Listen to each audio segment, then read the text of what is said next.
شروع کرتا ہوں اللہ تعالیٰ کے نام سے جو بڑا مہربان اور نہایت رحم فرمانے والا ہے۔ حضرت ابو امامہ بن سہل بن حنیف رضی اللہ تعالیٰ عنہما سے روایت ہے، حضرت سہل بن حنیف رضی اللہ تعالیٰ عنہ نہا رہے تھے کہ حضرت عامر بن ربیعہ رضی اللہ تعالیٰ عنہ گزرے۔ انہوں نے سہل رضی اللہ تعالیٰ عنہ کو دیکھ کر کہا، جیسا خوش رنگ جسم آج دیکھا ہے پہلے کبھی نہیں دیکھا۔ کسی پردہ نشین کنواری لڑکی کی جلد بھی ایسی خوش رنگ نہیں ہوتی۔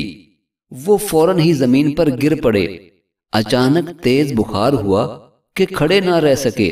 انہیں نبی صلی اللہ علیہ وآلہ وسلم کے پاس لایا گیا اور کہا گیا، سہل رضی اللہ تعالیٰ عنہ کی خبر لیجئے، وہ تو گر پڑے ہیں، اٹھ بھی نہیں سکتے۔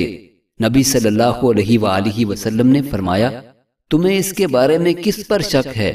لوگوں نے کہا، عامر بن ربیعہ رضی اللہ تعالیٰ عنہ کی نظر لگی ہے۔ نبی صلی اللہ علیہ وآلہ وسلم نے فرمایا، کیا وجہ ہے کہ ایک آدمی اپنے بھائی کو قتل کرنے والی حرکت کرتا ہے؟ اگر کسی کو اپنے بھائی کی کوئی چیز نظر آئے جو اسے اچھی لگے تو اسے چاہیے کہ اسے برکت کی دعا دے۔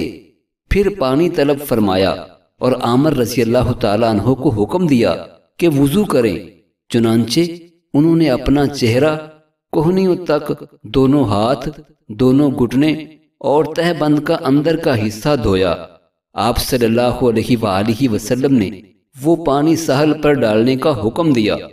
سفیان نے کہا، معمر نے امام زہری سے بیان کیا اور آپ صلی اللہ علیہ وآلہ وسلم نے حکم دیا کہ وہ برتن ان کے پیچھے سے ان پر انڈیل دیا جائے۔ حضرت ابو ہریرہ رضی اللہ تعالیٰ عنہ سے روایت ہے کہ رسول اللہ صلی اللہ علیہ وآلہ وسلم نے فرمایا، نظر کا لگنا حقیقت ہے۔ معزز ناظرین، اللہ تعالی ہم سب کو نبی رحمت صلی اللہ علیہ وآلہ وسلم کی ان احادیث مبارکہ پہ عمل کرنے کی توفیق عطا فرمائے، آمین۔